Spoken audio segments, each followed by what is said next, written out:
Alhamdulillah Rabbil Alamin. Wassalatu wassalamu ala ashrafil anbiya'i wal mursalin wa ala alihi wa sahbihi ajma'in. Asyhadu an la ilaha illallah wahdahu la syarika lah wa asyhadu anna Muhammadan abduhu wa rasuluh. Amma ba'd. Assalamualaikum warahmatullahi wabarakatuh.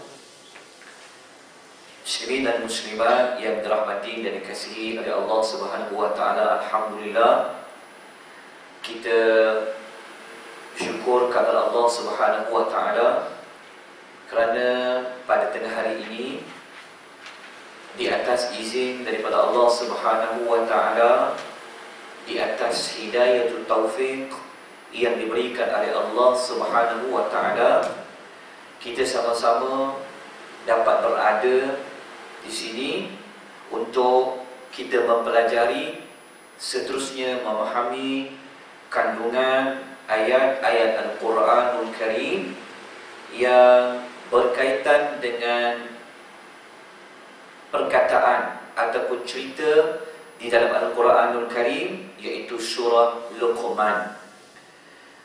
Tuan-tuan dan puan yang dirahmati oleh Allah Subhanahu wa taala, merujuk kepada nota yang telah diberikan kepada tuan-tuan dan puan, surah Luqman adalah surah yang dikategorikan sebagai surah Makkiyah. Surah Makkiyah ni apa dan apakah surah Madaniyah? Kita sedia maklum bahawa di dalam Al-Quran terbahagi kepada dua jenis surah. Sama ada surah itu adalah surah Makkiyah ataupun surah itu adalah surah Madaniyah. Para ulama yang membicarakan tentang ulumul Quran, ilmu berkenaan dengan Al-Quran, mereka telah memberikan definisi bahawa mana-mana surah ataupun mana-mana ayat yang turun sebelum Nabi SAW berhijrah dipanggil surah Makkiyah. Manakala mana-mana ayat yang turun selepas Nabi SAW berhijrah dipanggil surah Madaniyah. Maka Luqman ini adalah dikategorikan sebagai surah Makkiyah. Surah Luqman adalah surah yang mengandungi 34 ayat. 34 ayat ini, walaupun ayatnya 34, namun di sana terdapat banyak pengajaran dan banyak pengajaran dan tarbiyah yang Allah Ta'ala ceritakan. Antaranya berkenaan dengan Luqman. Diambil nama surah Luqman ini adalah berdasarkan dalam ayat itu Allah Ta'ala ada cerita tentang Luqman, iaitu bermula pada ayat 12 sehinggalah ayat-ayat yang berikutnya Allah Ta'ala menyebut namanya Luqman. Luqman ini, sebelum kita bicara tentang ayat, dalam nota ni saya tidak menyatakan siapa itu Luqman dan sejarah dia.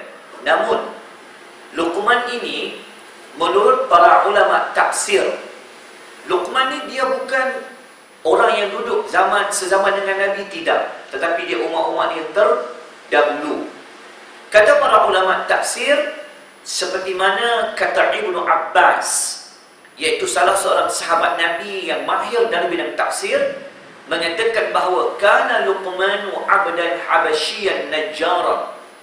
Luqman ni dia adalah seorang hamba Habasyi dan dia seorang tukang kayu.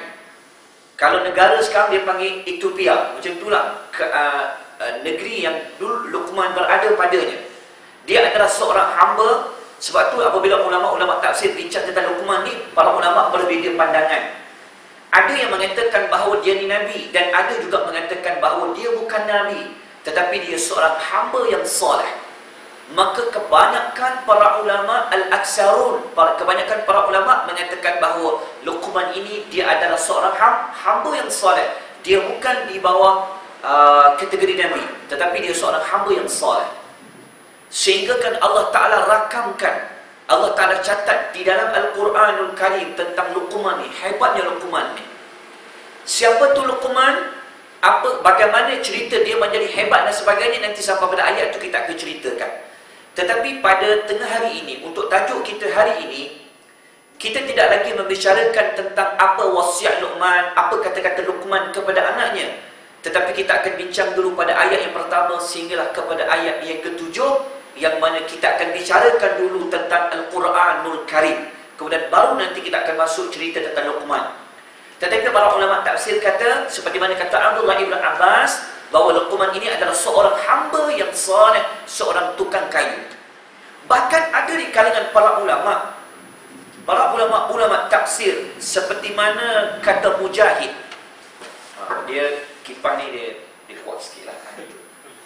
Mujahid ni seorang ulama tafsir. Dia tambah sikit cerita tentang Luqman. Ni tak ada nota, tapi tuan-tuan dan perempuan kena cantiklah. Para ulama tafsir kata Luqman ni siapa? Luqman ni adalah abdan aswada aziman syafataini. Luqman ni dia seorang yang mukanya gelap. Maknanya orang hitam kan, orang Afrika itu biarkan gelap orangnya. Dia seorang yang mukanya hitam, azim, aswadan aziman syafatain, yang mempunyai dua bibir yang tebal. Musyaffaqal qadamaini, yang mempunyai, tuan-tuan tengok orang-orang Afrika bagaimana kaki dia tu. Maknanya kakinya lebar, mukanya hitam.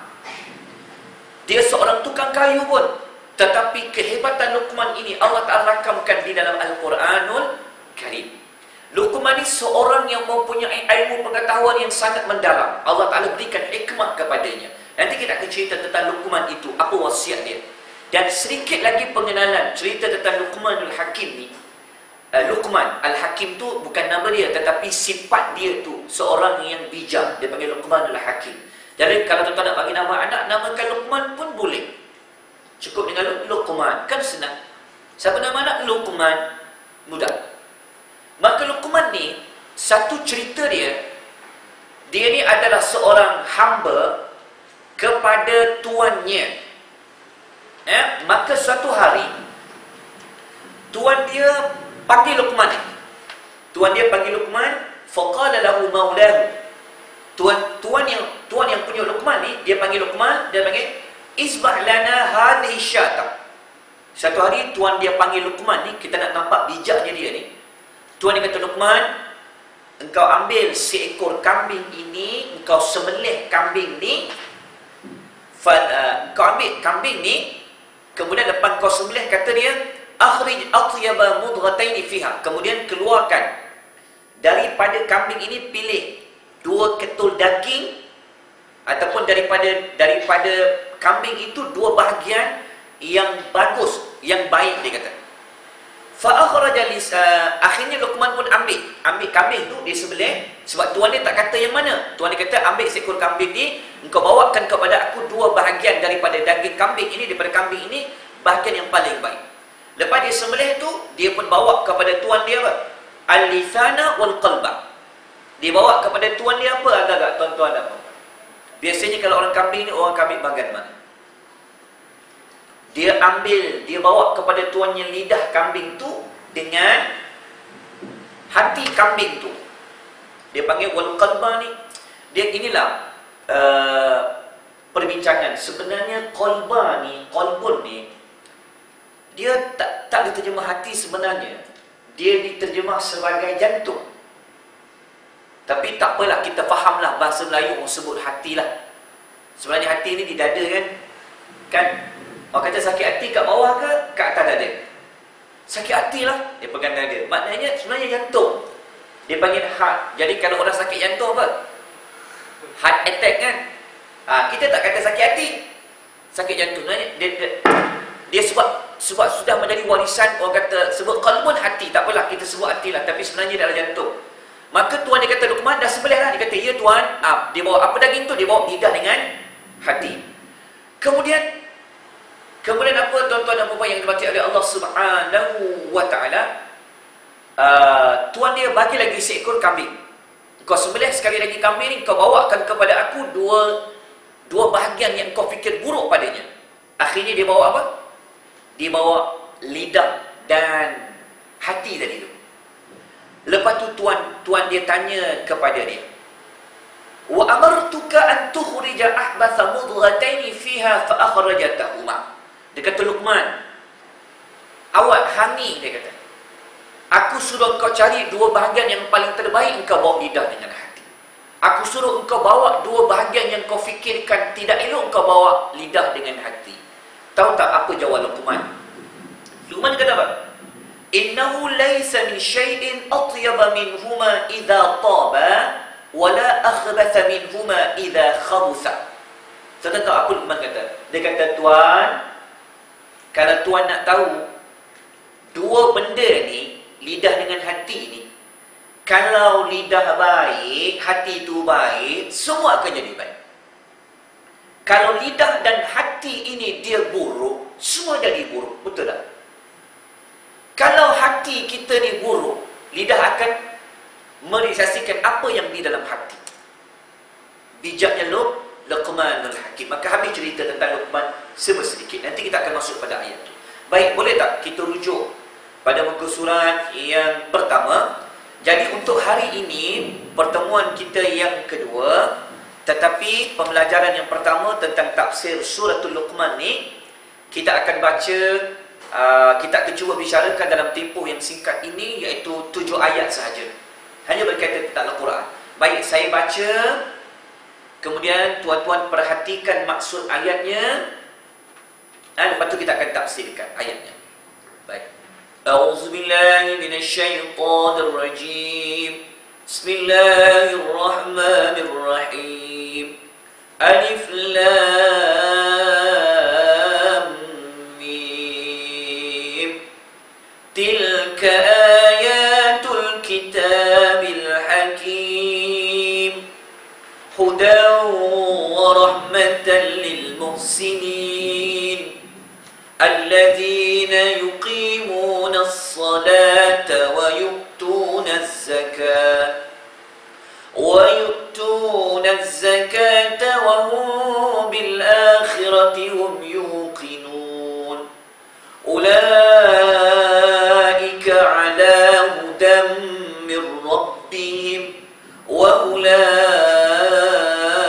هم المفلحون ومن الناس من يشتري لهو الحديث ليضل عن سبيل الله بغير علم ويتخذها هزوا أولئك لهم عذاب مهين وإذا تتلى عليه آياتنا ولى مستكبرا كأن لم يسمعها كأن في أذنيه وقرا فبشروا بعذاب أليم.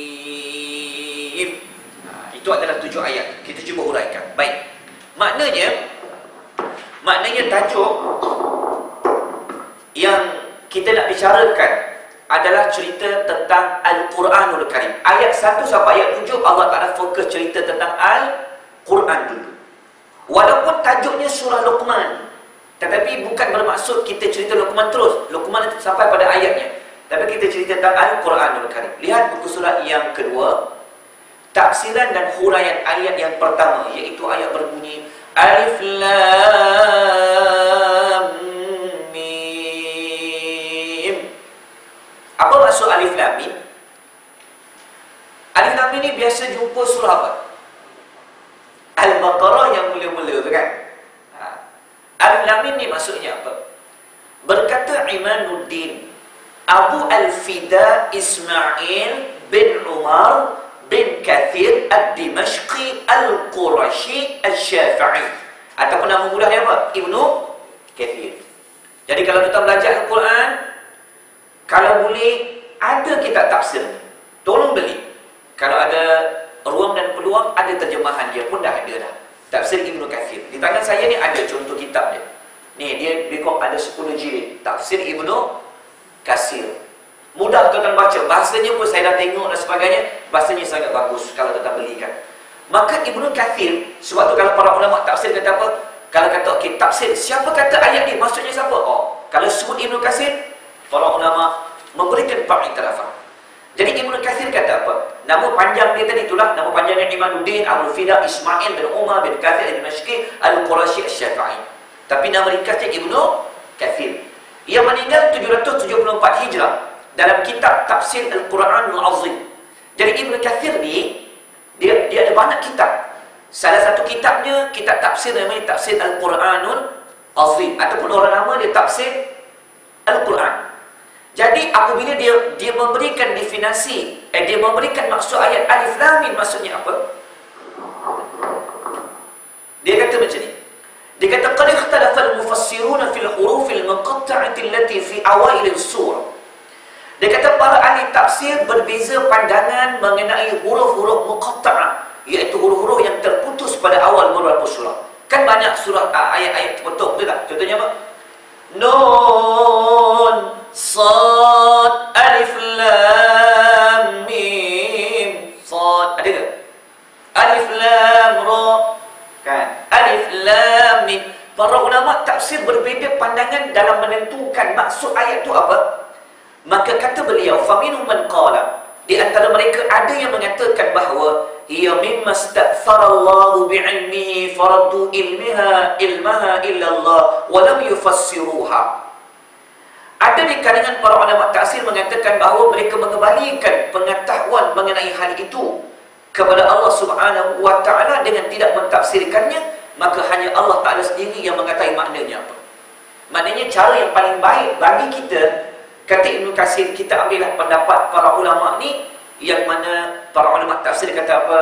Kita serahlah pada Allah. Apa maksud Alif Lam Mim, apa maksud Nun, apa maksud Taha, apa maksud Alif Lam Ra, Kaf Ha Ya Ain Sad, terserahlah pada Allah. Hanya Allah Taala saja yang tahu maksudnya apa. Walaupun ada sebagian ulama membahaskannya, tapi cara yang paling selamat kita serahkan kepada Allah Subhanahu wa taala apa maksud Alif Lam Mim. Maka kalau kita ada metod yang begini, kita berpegang kepada pendapat serahlah pada Allah Ta'ala saja, dia lebih mengetahui apa maksud ayat itu, sebenarnya kita samalah macam ulama-ulama di kalangan para sahabat dulu. Contohnya Abu Bakar, Umar, Uthman, Ali, Ibnu Mas'ud, mereka berpegangan berpendapat kata tak payah tafsir, serah kepada Allah Subhanahu wa taala. Itu habis ayat yang pertama. Kita pergi pada ayat yang kedua boleh? Ada pertanyaan tak ayat yang pertama? Ada pertanyaan? Ha? Terserah kepada Allah Subhanahu wa taala. Senang. Baik, ayat yang kedua. Ayat yang kedua, ayat itu berbunyi, tilka ayatul kitabil hakim. Maksudnya apa? Ini ialah ayat-ayat Alkitab yang mengandungi hikmah-hikmah. Ini ialah ayat-ayat Alkitab yang mengandungi hikmah-hikmah. Baik. Ayat-ayat Alkitab. Alkitab tu apa? Apa maksud Alkitab? Baik. Alkitab tu, kata Abu Abdullah Muhammad ibnu Ahmad ibnu Abu Bakar Al-Ansari Al-Qurtubi, ataupun Al-Imam Al-Qurtubi.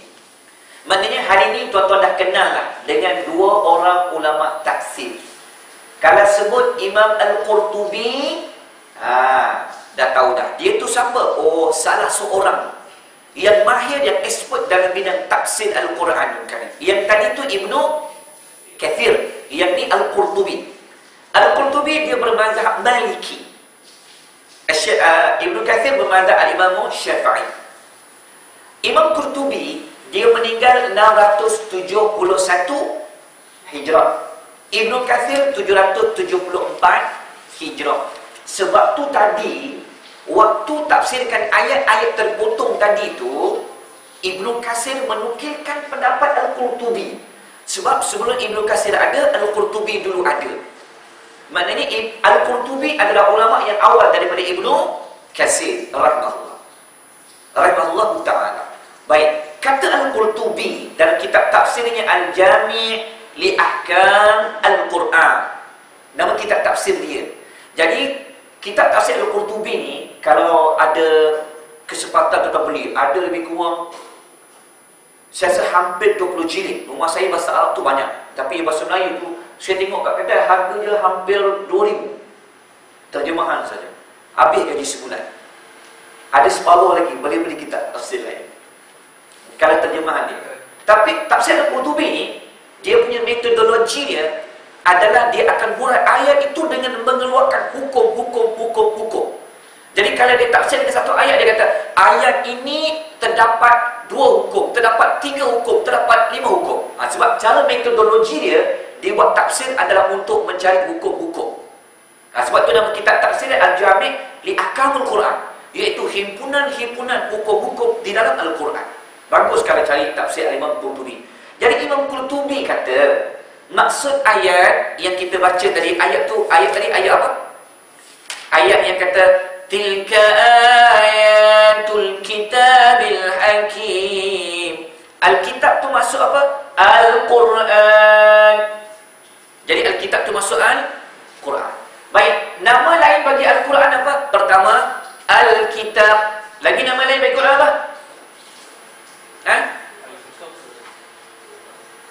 Al-Furqan, betul. Nama lain bagi Al-Quran apa? Al-Zikr. Lagi nama lain bagi Al-Quran apa? Serahlah pada Allah SWT.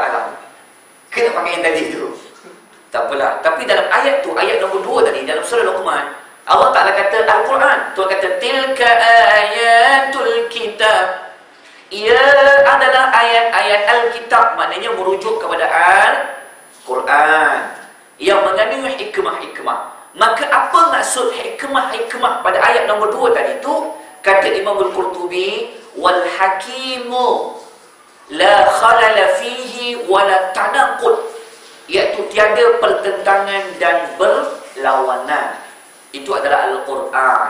Tengok perhatikan baik-baik. Sebelum cerita tentang Luqman, Allah Ta'ala cerita dulu tentang Al-Quran. Ayat pertama sampai ayat 7 Allah Ta'ala cerita tentang Al-Quran. Jadi hari ini kita akan mempelajari tentang apa itu Al-Quran, sebahagian daripada ayat surah Luqman. Walaupun kita tahu tajuknya surah Luqman, tetapi bukan terus fokus pada pasal Luqman tu. Dulu tentang Al-Quran. Jadi Tuhan kata pada ayat kedua apa? Ya Al-Quran, ayat-ayat dalam Al-Quran itu mengandungi hikmah-hikmah. Maknanya tiada pertentangan, berlawanan. Ayat tu tak ada kebengkokan. Ayat tu semuanya betul, kerana dia daripada Allah Azza wa Jalla. Baik, ayat nombor 3. Baik, nombor 2 dah faham tak? Boleh saya bagi nombor 3? Kalau tak faham, tanya. Boleh, nombor 3. Dah tinggal lagi berapa ayat lagi. Baik, tengok tafsiran huraian ayat ketiga. Ayat ketiga berbunyi apa? Hudaw